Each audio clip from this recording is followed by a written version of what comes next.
네, 폼페이오 국무장관이 이번 평양 방문에서 김정은 위원장을 직접 만난 것은 물론이고 억류됐던 미국인 3명과 함께 귀국길에 오르면서 북미 정상회담이 다시 탄력을 받고 있습니다. 북미 간 막바지 세부 협상도 급물살을 탈 수 있을 것으로 보입니다. 네, 관련 내용을 전문가 두 분 모시고 이야기 나눠보겠습니다. 김석향 이화여대 북한학과 교수, 이인배 한반도 미래포럼 수석 연구위원 나와주셨습니다. 안녕하십니까? 네, 안녕하십니까? 오셨습니까? 김 교수님, 네. 북한에 억류됐던 이 미국인 3명.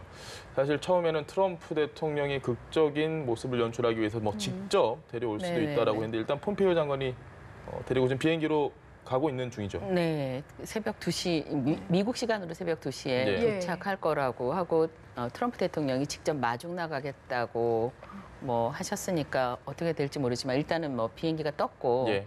그러니까 북한 영역을 벗어났으니 얼마나 좋으시겠어요. 그러니까 저거 보면서 저는 아니 우리 국민들도 예. 저기 억류돼 있는 사람들이 있고 그렇죠. 그러니까 그 다른 건 모르겠는데 저분은 되게 부럽네요. 그러니까 그 억류돼 있던 국민들을 데리고 나올 수 있는 예. 거 그게 뭐 협상의 막후 그러니까 주고받는 조건이었든 뭐든 간에 우리 사람을 저기에 그냥 내버려 두지 않고 끝까지 해서 데리고 나올 수 있는 저 영역이 되게 부럽고요. 물론 우리 청와대나 통일부에서도 우리 억류돼 있는 우리 국민들을 석방해서 데려오기 위해서 여러 가지 노력을 하고 있다고 말을 하고 있습니다. 이제 그럼에도 불구하고 아쉬움이 남는 건 뭐냐면 저 말을 좀 일찍 하실 수는 없었을까? 그러니까 우리가 이런 의지를 가지고 있다. 뜻대로 되지는 않지만 그래도 우리가 열심히 설득하려고 노력하고 있고 이런저런 노력을 하고 있다 하는 모습을 좀 더 그러니까 결말 말고 이런 결말이 나오기까지의 중간 과정도 노력하는 모습을 좀 더 가시적으로 보여줬어도 우리 국민들이 좀 당장은 못 모셔오더라도 아 저렇게 노력하고 있구나 하는 모습이라도 좀 봤으면 좋을 텐데 그 점은 정말 아쉽기도 하고요. 그래도 뭐 모셔오겠죠. 잘 저는 되겠죠. 그 대통령이 그 도보다리에서 30분 동안 얘기를 나누셨던 그러니까 사실 그 내용은 아무도 모르잖아요. 알려져 있는 것도 없고 그때 얘기를 하셨을 것이다. 그렇게 믿고 싶습니다. 알겠습니다. 하셨을 것으로. 네, 지금 말씀하신 우리 국민 6명도 송환 요청을 했다고 하는데 좀 어떻게 보십니까? 네, 일단은 이번에 이번 미국 상황만 잠깐 다시 한번 정리를 해드리면 이번 상황은 사실은 긍정적인 신호일 것 같습니다. 제가 긍정적으로 보는 이유는 두 가지인데요. 첫 번째 하나는 이것이 일단 이 미북 정상회담을 앞두고 이제 전략적인 상황 관리 차원에서 서로가 분위기를 좋게 만든다는 차원에서 우호적인 분위기를 만든다는 차원에서 긍정적인 신호가 될 수 있다는 게 첫 번째고요. 또 하나는 사실은 이번에 폼페이오가 비행기 타기 1시간 전에 석방시켰다고 그럽니다. 최대한 계속 미루고 있다가 했던 거였거든요. 뭐 혹자들은 지난 주말에 그 판문점 통해서 넘어올 수도 있다는 이야기까지 있었고요. 여러 가지 이야기도 계속 사실 북한 쪽에서는 시간을 계속 미루고 있었죠. 제가 볼 때는 그 미루고 있었던 이야기는 앞서 말씀하셨지만 이 미국 정상회담 때 그 계기를 통해서 이 트럼프 대통령에게 선물로 안길 가능성도 있다라고 생각을 했습니다. 그게 무슨 의미냐면은 그렇게 되면은 초미의 관심사인 비핵화에 대한 집중력이 떨어질 수 있는 부분이거든요. 그것을 미리 사전에 미국으로서는 그래서 저는 폼페이오가 이번에 빨리 들어갔다고 생각을 하는데요. 정상회담 이전에 이 문제, 현안 문제를 해결해서 상황도 잘 관리하고 그럼에도 불구하고 비핵화에 대한 협상에 대해서 집중력을 흐트리지 않기 위한 전략이었다라고 본다면 두 가지 차원에서 어쨌든 긍정적인 신호다 볼 수 있겠습니다. 알겠습니다. 트럼프 대통령이 사실 자국민 석방의 모습을 본인이 직접 가서 받아서 데리고 가는 게 가장 극적인데 이 자국민 석방이라는 걸 어떤 협상 카드로 쓴다는 건 좀 부담이 됐을까요? 폼페이오 장관이 직접 가서 데리고 온 이유는 어디 있다고 보십니까? 그 뭐 내부적인 내용은 사실 저희들은 아무것도 알 수가 없지만 짐작을 해보면 그러니까 지금 이 박사님 말씀하신 것처럼 이게 그러니까 사람이 억류됐던 사람이 이렇게 같이 나오는 건 굉장히 극적인 효과가 있거든요. 미디어상으로. 그러니까 거기에 초점이 갈 수밖에 없어요. 그렇게 되면 그 비핵화라는 주제는 아, 그게 상당한 성과를 올려도 가릴 수밖에 없습니다. 그러니까 비핵화에 주목하는 여론이 아무래도 좀 이쪽에 덜해질 수 있는 쏠리게 거네요. 되죠. 예. 그러니까 전체적으로 그런 그림이 없으면 비핵화 내용이 100% 주목하게 되는데 예. 이 누군가 세 분이 억류돼 있던 분이 대통령하고 같이 나온다. 미국 주민들의 미국인들 입장에서 보면 그러면 그 비율이 미디어 포커스가 비율이 뭐 30대 70이든 40대 60이든 이목이 이쪽으로 흐트러지는. 네, 예. 포커스가 가게 되죠. 그런 면에서는 오히려 이번에 그 폼페이오가 가서 예. 세 분을 모시고 나옴으로써 상황 정리가 오히려 깔끔하게 된 것 같은 느낌은 있어요. 그래서 진짜 미국의 대통령은 그 비핵화에 주목하겠구나. 이걸 놓고 사안을 하나하나 따지겠구나. 예. 그러니까 뭐 이렇게 단계적으로 간다. 이거 안 된다. 우리 한 번에 한다. 그리고 그동안 우리 굉장히 속아봤다. 여러 예. 번 속아봤으니까 또 속지 않겠다. 이번엔 진짜 비핵화를 말하는 거다 예. 하는 얘기가 그 메시지를 전달해주는 기능도 하는구나 하는 생각을 저는 했거든요. 그러면 교수님, 볼턴 보좌관이 지금 북한에게 1992년 비핵화 선언 이행이 우리의 요구다. 이 네. 부분도 결국 일맥상통하는 부분이라고 네, 봅니다. 그러니까 그 저도 그게 궁금해서 예. 이 미국의 관리들이 무슨 얘기를 하고 있나 대변인도 나와서 이렇게 얘기를 하고 예. 대통령도 트위터지만 뭐 가끔 이렇게 얘기를 하고 예. 하는 내용들을 이렇게 보면 일맥상통하는 게 있습니다. 비핵화에는 완전히 집중하고 있는 것 같아요. 그리고 그동안 우리가 너무 속았다. 예. 그동안 될 것처럼 얘기를 하다가 협상이 진행되다가 다시 제자리로 돌아가고 더 큰 핵 문제로 되돌아왔었다 하는 그 경험을 이번에는 절대로 속지 않는다 하는 얘기를 계속하고 있거든요. 그런 점에서 사실 92년도 핵합의를 다시 들여다볼 필요가 있기는 한데 그때 수준으로 돌아가서 예. 그때만큼 완벽하게 비핵화를 한다면 예. 그럼 뭐 좋은 일이죠. 음. 그걸 기대를 가지고 있긴 합니다. 알겠습니다. 92년 전도 비핵화 공동선언의 핵심은 그겁니다. 모든 일체 무기, 시설, 물질에 대해서 갖지 않는다. 다 네. 포기한다는 겁니다. 볼턴 이야기는 볼턴 저 사람이 사실은 트럼프 대통령하고 소통이 잘 되는 이유가 뭐냐면은 네. 굉장히 말이 명쾌합니다. 우리말로 하면 또 단순합니다. 그러니까는 트럼프 대통령이 잘 이해하고 요 북한 핵 문제 어떻게 해결할 거야? 예. 핵무기 없으면 됩니다. 어떻게? 리비아식으로. 그렇구나. 끝. 굉장히 명쾌하게 받아요. 근데 사실은 명쾌한 게 사실은 문제에게는 굉장히 중요한 그 포인트가 되거든요. 예. 복잡하게 이야기해서 할 필요는 없는 것이고 그런 측면에서 이제 볼턴 이야기하고 있는 볼턴 이야기하고 있는 비핵화 그 공동선의 핵심은 뭐냐면은 핵무기와 물질과 시설을 완전히 다 없앤다, 포기한다. 거기에 주안점이 있는 것이라고 볼 수 있겠습니다. 알겠습니다. 네, 어쨌든 이 억류됐던 미국인들이 석방돼서 나온 점은 북미 정상회담에 좀 긍정적인 시그널인 것 같고요. 이란 핵 협정을 미국에서 탈퇴를 했거든요. 이거는 또 네. 어떤 영향을 미칠까 궁금해지는데. 유럽인들은 굉장히 싫어하던데. 그러니까 이란은 당사자니까 당연히 예. 이란이 싫어하겠구나 하는 건 뭐 확실한데 그 이란 핵협정이라는 게 이란하고 미국이 양자회담을 한 게 아니잖아요. 예. 그러니까 유럽의 국가들이 참여하고 있었는데 이 유럽 국가들이 지금 반응이 한결같이 트럼프 지금 실수하는 거다. 네. 그렇게 하면 안 된다.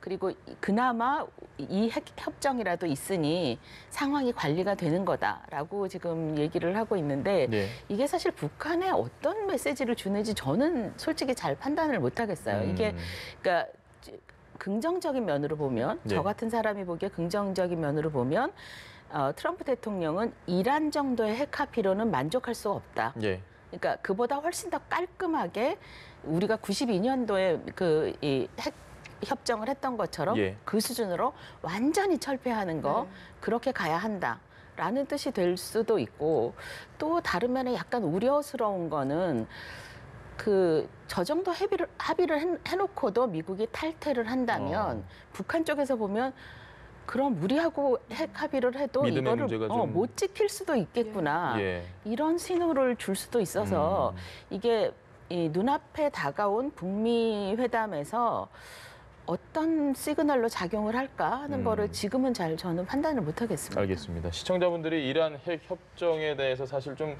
어려워하는 부분이 있습니다. 저도 공부를 많이 해서 이해를 할까 말까인데 이란 핵 협정이 지금 문제가 되고 있는 뭐 일몰 조항 이런 것도 있고 네. 설명을 한번 해주시죠.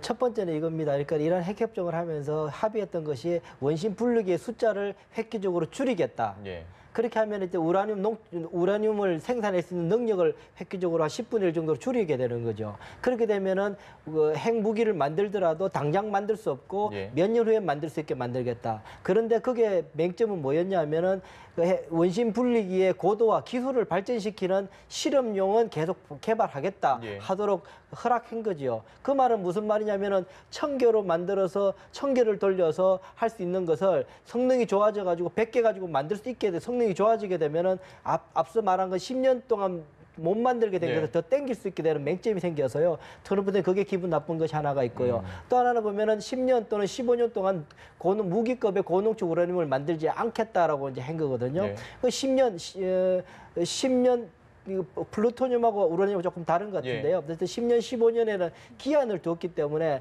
그게 이제 일몰이 돼서 그 이후에 어떻게 할 것인가에 대해서 특별한 합의가 없기 때문에 불편하다. 세 번째 계속 두고 말 나오는 것이 이 탄도 미사일에 대해서는 특별하게 조치를 안 하고 있었다. 예. 그런데 이란이 계속 탄도 미사일에 대한 어떤 지원이나 개발이나 문제 끊임없이 계속 터지고 있어서 계속 불편한 부분이 있다. 또 하나는 뭐냐면은 이란이 지금 하고 있는 여러 가지 IS를 통한 테러 예. 국가들 지원하는 것이 이 사람들이 얘네들이 원유 수입 가지고 그 돈을 가지고 계속 지원해 주는 것 아니냐. 그런데도 불구하고 미국은 지금 합의를 했기 때문에 아무런 여기에 대해서 견제할 수 있는 틀이 없었을 것 예. 아니냐라는 것 때문에 이제 불편하고 있는 것이죠. 다시 말씀드리면은 그래서 이번에 폼페이오 국무장관이 취임을 하면서 우리가 익히 많이 다루었지만 CVID를 PVID로 예. 바꿨지 않습니까?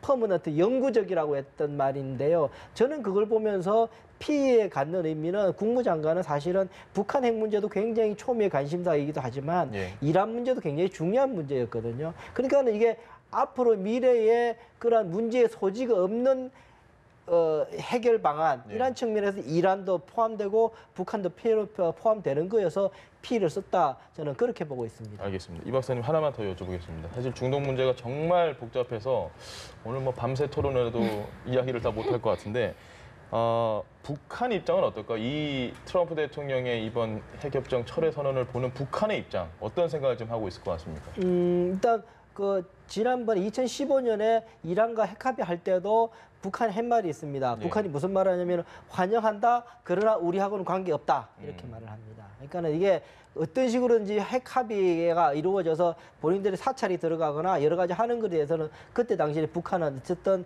이 비핵화 조치에 대한 압박에 대해서 이제 철저하게 반대했던 상황인 것 같고요. 예. 지금 상황은 훨씬 더 미국의 입장은 강구해진 입장인 거죠. 그래서 이번에도 폼페이오 국무장관이 김정은 위원장을 만났는데 오늘 신문에 노동신문에 어떻게 나와 있냐면요. 이렇게 나와 있습니다. 근데 구두로 트럼프 대통령의 구두 메시지를 김정은 위원장에 전했다. 그 메시지가 뭐냐 하면은 대통령의 평화로운 대화를 통한 문제 해결에 대한 깊은 관심이 있다는 대통령의 뜻을 전했고 예. 거기에 대해서 김정은 위원장이 사의를 표했다 이렇게 나는 거죠. 대화를 통한 해결이란 말을 예. 한 거죠. 그러니까는 김정은 위원장이 가장 불편하고 어려웠던 부분이 이 미국이 마지막 카드로 들고 있던 무력 행사, 예. 군사력을 동원하는 해결이라는 카드에 대한 끊임없는 압박이 있었는데 이번에 인질 협상을 하면서 그 말을 했는 것 같아요.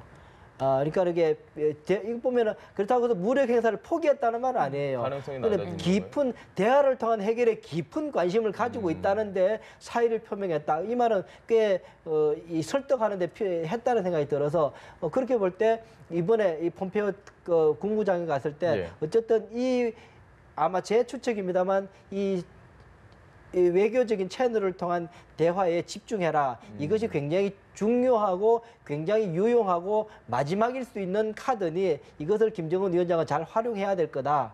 그리고 그런 외교적인 평화적인 방법에 대해서 트럼프 대통령이 충분한 용의가 있으니 이걸 잘 활용해라 라는 메시지를 주지 않겠느냐라는 생각이 듭니다. 알겠습니다. 외교에서 쓰는 말은 정말 한마디 한마디가 그렇죠. 어려운데 이 북한 같은 경우에 폼페이오 장관이 방북을 한 사실을 첫 1차 방북 때는 보도를 안 했고요. 네. 이번에 아주 이례적으로 네. 신속히 보도했습니다. 이것도 큰 그러게요. 의미가 있는 것 네. 같은데요. 이게 요즘 노동신문의 움직임을 보면 예. 굉장히 달라지긴 했어요. 그러니까 바로 보도를 하는 거예요. 예. 그러니까 북한은 그렇게 하는 적이 없었거든요. 예. 그러니까 몇 년 동안 묵혔다가 나중에 얘기를 하는 경우도 있고 적어도 몇 달 정도 예. 시간을 두고 자기네 내부 입장이 다 정리되면 그때 이제 이런 일이 있었다 하고 얘기를 하는데 그러니까 이 폼페이오 장관은 지금 갔다가 3시간 정도 머물고 지금 예. 왔다고 하는데 그걸 바로 이렇게 보도를 하는 걸 보면 이런 상황을 보면서 김정은 위원장이 적어도 미국 그 협상에 나갔다. 북미 협상에 이 비핵화를 논의하러 나간다 예.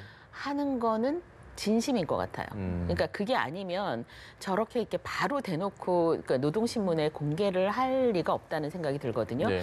이런 행위가 왜 중요하냐면 북한 주민들의 입장에서 보면 그 위원장이 예. 직접 그 적국의 지금 수괴를 만난 거잖아요. 예, 그렇죠. 그동안 얼마나 험한 말로 그 욕설을 대단했죠. 입에 담을 수 없는 욕설을 예. 적나라하게 그러니까 우리 학생들한테 그 문구를 한번 보여줬더니 이걸 진짜 신문에 쓰나요? 뭐 이런 얘기를 할 정도로 험난한 얘기를 했었거든요.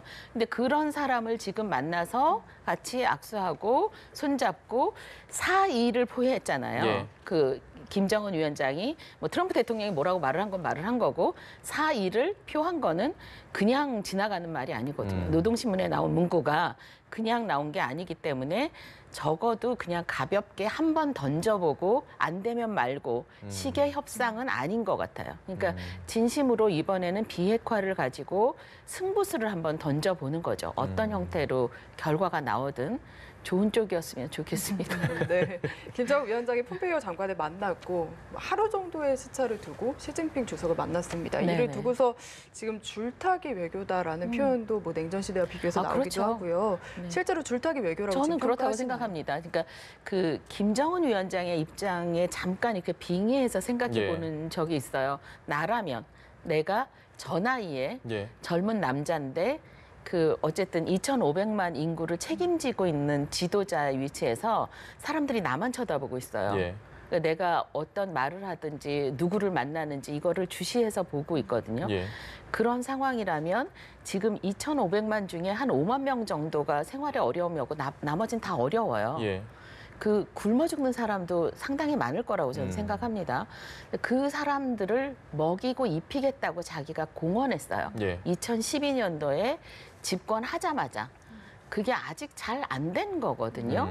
그러니까 이걸 지금 공언했던 내용을 내가 해결해야 되는데 세상에 지구상에 누구를 만나야 이걸 가장 효율적으로 할 수 있는지 어떤 순서로 만나야 하는지 만나면 또 어떤 얘기를 하고 어느 카드는 보여주고 어느 카드를 숨겨야 하는지 얼마나 머리가 터지겠습니까? 그러니까 그 상황에서 지금 한 발 한 발의 움직임을 예. 물론 본인도 생각을 하겠죠. 그러나 그 뒤에 있는 그러니까 말하자면 싱크탱크 역할을 하는 예. 사람들이 뒤에서 받쳐주면서 이렇게 해야 됩니다, 저렇게 해야 됩니다 하는 걸 정리된 상태로 지금 줄타기 외교를 하고 있다는 생각은 듭니다. 알겠습니다. 이 박사님 생각은 좀 어떠십니까? 일단 김정은 위원장이 지금 생각했던 것보다 훨씬 더 구조를 만들어서 본인에게 안전한 구도를 만들기 위해서 꽤 노력하고 있는 모습을 보이는 건 사실인 것 같습니다. 앞서 말씀하신 것처럼 1970년대였죠. 중소 분쟁이 있을 때 그때 이제 김일성 주석이 그걸 활용해서 최대한 덩그리 외교라 그랬습니다. 그때 그걸 양쪽을 다 이용해 가지고 이제 그렇게 최대한 이익을 챙겼던 북한의 그런 외교 전략가 있었는데 그건 유사한 지금도 G2 시대라 그러지 않습니까? 미국과 중국 사이에 어쨌든 라이벌 경쟁 구도가 그 속에서 상호 구 속에서 어느 한쪽이라도 미착되지 않으면서 어느 한쪽이란 말은 이런 겁니다. 그러니까 중국에 대해서는 3자 또는 4자라고 하면 중국을 뺐다 넣었다 하면서 사실은 중국에 이러다가 한반도에서 영향력을 완전히 내가 소실할지도 모르겠구나라는 사인을 끊임없이 주면서 일단은 중국으로부터 시선을 붙들어두고 시진핑을 하시라도 만날 수 있는 채널을 계속 확보하고 또 한편으로는 핵무기라는 것을 갖고 ICBM이라는 걸 갖고 미국을 역대상 북한에 대해서 미국의 대외 정책에 있어서 그렇게 우선순위가 높도록 한 게 역사상 처음입니다. 네. 미국으로서는. 사실은 이 한반도 문제를 담당하는 과 하나가 담당하고 있거든요. 네. 1팀, 2팀 나눠서 남한팀, 북한팀, 국무부가. 그렇게 지금 훨씬 커졌을 겁니다. 요즘 제가 외교 당국 일을 안 해봐서 모르는데 예전만 해도 10년 전만 해도 그랬거든요. 예. 훨씬 더 커져 있을 겁니다. 그 정도로 지금 대단히 중요한 문제가 되어 있는 거죠. 그렇게 해서 미국의 시선을 붙잡고 이 두 중국과 미국의 시선을 붙잡고 지금 이제 흥정을 하고 있는 예. 모습이다라는 생각이 들어서 김정은 쪽에서 보면 판을 크게 벌리고 대단히 전략적으로 움직이는 건 사실입니다. 외교력이 좋다고 말할 수도 있습니다. 문제는 이것이 그러면은 우리 한국으로 봤을 경우에 북한의 비핵화에 유리한 구도냐에 네. 대해서는 대단히 또 여러 가지 고민이 가기도 합니다. 한 가지 이번에 이 다련에서 만나고 나서 노동신문에 이런 표현이 하나가 들어가 있습니다. 네. 시진핑 주석이 말하기를 네. 향후 어떠한 정세가 펼쳐지더라도 정확한 문구인데 예. 향후 어떠한 정세가 진행되더라도 양국 간의 관계는 끊임없이 공고하게 유지 발전될 거다. 이 네. 말을 이렇게 시진핑 주석이 하고 있어요. 네. 저는 그 말이 굉장히 좀 눈여겨 보여집니다. 그 말은 이 미국과의 북한이 협상에서 대단히 큰 진폭이 큰 어떤 협상을 준비하고 있겠구나. 예. 그 말은 우리에게 가장 바라는 화끈하게 비핵화를 완전히 시간표까지 내놓는 미국이 원하는 시기에 협상을 할 테니 그때라도 일단 북한은 나를 지켜달라 네. 해서 종전선언을 할 때라도 계속 중국은 나를 지켜달라라고 개런티를 하는 건지 아니면 우리는 단계적 해법을 우리 중국하고 이야기했던 단계적 해법으로 해서 미국이 원하는 쪽으로 안 갈 테니 미국이 반발이 있을지라도 중국이 나를 좀 도와달라라고 할 건지 네. 사실 이게 극과 극의 옵션 두 개가 있는데 어떠한 상황이든지 간에 앞으로 향후에 정세 변화는 크게 변하게 되는 거죠. 그럴 때라도 중국은 변함없이 지켜주겠다고 이야기한 건데 어느 쪽인가는 좀 더 두고 봐야 되는 상황입니다. 알겠습니다. 한반도 외교라는 아주 중요하고 거시적인 주제보다 상대적으로 조금은 단순한 주제. 이 미북 북미 정상회담의 장소가 사실 트럼프 대통령이 트위터에 한번 물어보는 네, 거야. 판문점 네, 네. 어떻게 이렇게 얘기를 해서 이 판문점 되나 이렇게 생각을 했는데 지금 싱가포르로 좀 좁혀지는 것 같습니다. 네. 이유가 어디 있다고 보십니까? 그거를 이제 들어오기 전에 이 박사님하고 잠깐 얘기를 말씀- 했었는데 예, 그러니까 과연 그러니까 이 판문점에서 한다면 저는 트럼프 대통령한테 좋을 거라고 생각했어요. 예. 왜냐하면 중간 선거가 11월인가에 있죠. 근데 이 판문점에서 정말 그러니까 역사적인 북미 정상회담을 해서 결과가 좋으면 예. 그 미디어 자료들이 분명히 선거에 영향을 미칠 거다라고 생각을 하고 예. 트럼프 대통령한테도 좋을 텐데라고 저는 생각을 하는데 만약에 여기를 안 온다면 이유가 있겠죠. 예. 그러니까 트럼프 대통령이 이렇게 가는 게 어때라고 트위터에 얘기를 했을 때는 그냥 흘린 것 같지는 않고요.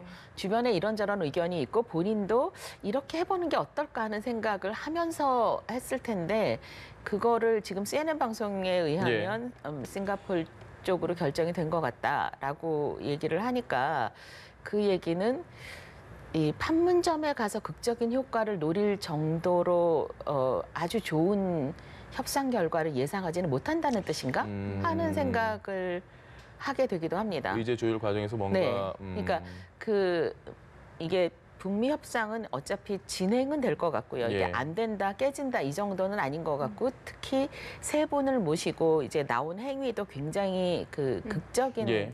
상징적 의미가 있잖아요. 그러니까 뭐 좋은 결과 전체적으로 회담 예상을 좋은 쪽이냐 나쁜 쪽이냐로 예상을 해본다면 좋은 쪽인 것 같습니다. 그런데 이게 그러니까 A 플러스부터 B 플러스 뭐 이 정도 사이가 아니라 조금 더 예상보다는 그보다는 좋은 결과가 아닌가 하는 의심을 좀 하고 있습니다. 알겠습니다. 네, 저희가 오늘 시간 관계상 여기까지 들어보도록 하겠습니다. 지금까지 김석향 이화여대 북한학과 교수, 이인배 한반도 미래포럼 수석 연구위원과 함께했습니다. 말씀 잘 들었습니다. 고맙습니다. 감사합니다.